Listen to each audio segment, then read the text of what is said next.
जैसा कि हम सभी जानते हैं कि समान नागरिक संहिता भारत में नागरिकों के लिए एक समान कानून को बनाए और लागू करने का एक प्रस्ताव है जो सभी नागरिकों पर अनेक धर्म, लिंग और यौन अभिरुचि की परवाह किए बिना समान रूप से लागू होगा।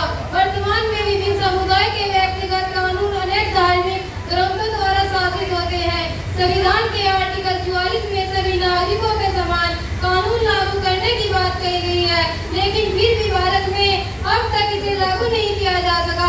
इसका कारण भारतीय संस्कृति की विविधता है। भारत अपनी विविधता के बावजूद एकता बनाने के लिए समान नागरिक संहिता की स्थापना की मांग को लेकर 2019 में दायर की गई है। पहली याचिका के बाद यह विवादास्पद मुद्दा बन गया है। वास्तव में कई महत्वपूर्ण सुधारों ने यूसीसी को बढ़ावा देने में योगदान दिया है।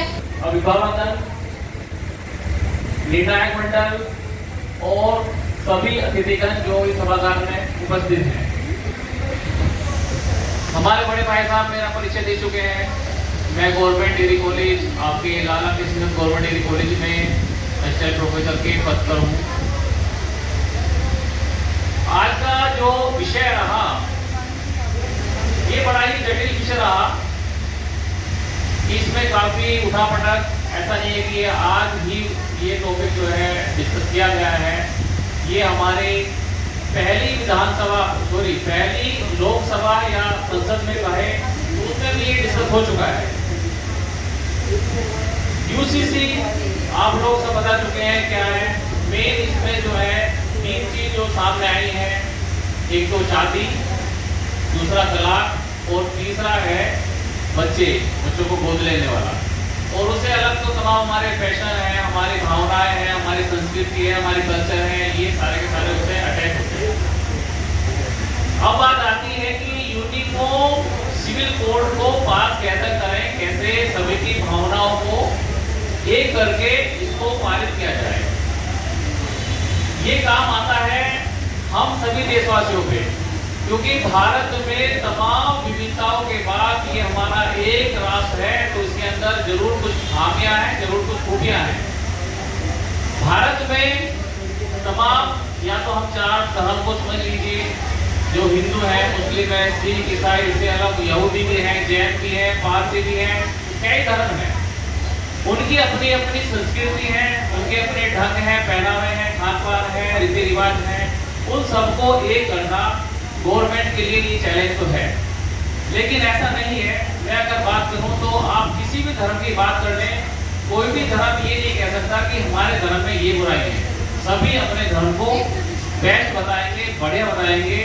तो अगर हम इस लेवल पर हैं कि हम अपने धर्म को अच्छा बता सकते हैं, तो यूनिफॉर्म सिविल कोड को अपनाने में कोई प्रॉब्लम किसी को शायद नहीं होनी चाहिए, ये मेरा मानना है।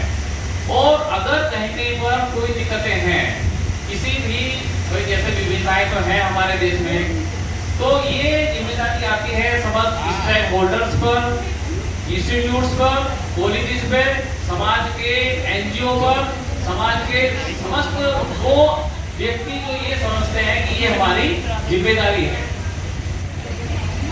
जैसे आपको मैं एक उदाहरण देता हूँ, हमारे यहाँ संपत्ति का अधिकार इक्वल राइट्स है मेल और फीमेल के लिए। महिलाओं के लिए उतना ही संपत्ति का अधिकार है। कुछ बच्चे बोल रहे थे कि वो अधिकार अब नहीं है, मतलब ये अगर यूसीसी आ जाएगा तो होगा। नहीं, ऐसा नहीं है। संपत्ति का अधिकार वो पहले से ही है, यूसीसी के आने से वो नहीं होने वाला। लेकिन ये इम्प्लीमेंटेशन कितना हो रहा है, कितनी महिलाएं अपने पिता की संपत्ति में वो इक्वल राइट्स, उन्हें बराबरी का हक मिल रहा है, ये नहीं, मैं नहीं समझता हूँ कि ये ज्यादातर लोगों को लिए मिल रहा है या पता है।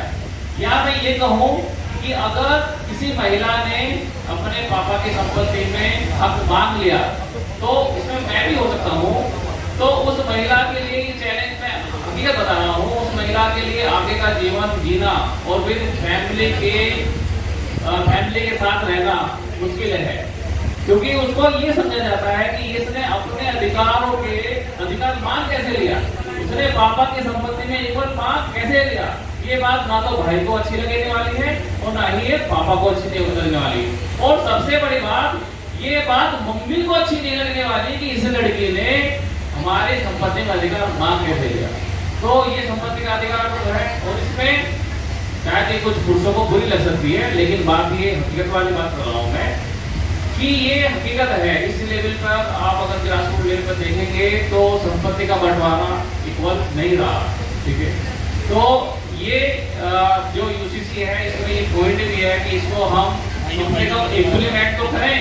वो जो जो मांग रही है, या ये अगर मांगे ना हम इक्वली डिवाइड अपने आप ही कर लें, उसे मांगने की जरूरत नहीं पड़े, तो ये चीज होनी चाहिए। अगर संपत्ति के राइट्स की बात कर रहा हूँ तो कहीं ना कहीं ये बात जो है, मुझे अगर सपोज कीजिए कि मेरी सिस्टर मांगती है तो मुझे अभी भी पता नहीं है कि मेरा रिएक्शन क्या होगा या परिवार का रिएक्शन क्या होगा, लेकिन ये होना नहीं चाहिए, मतलब गलत है।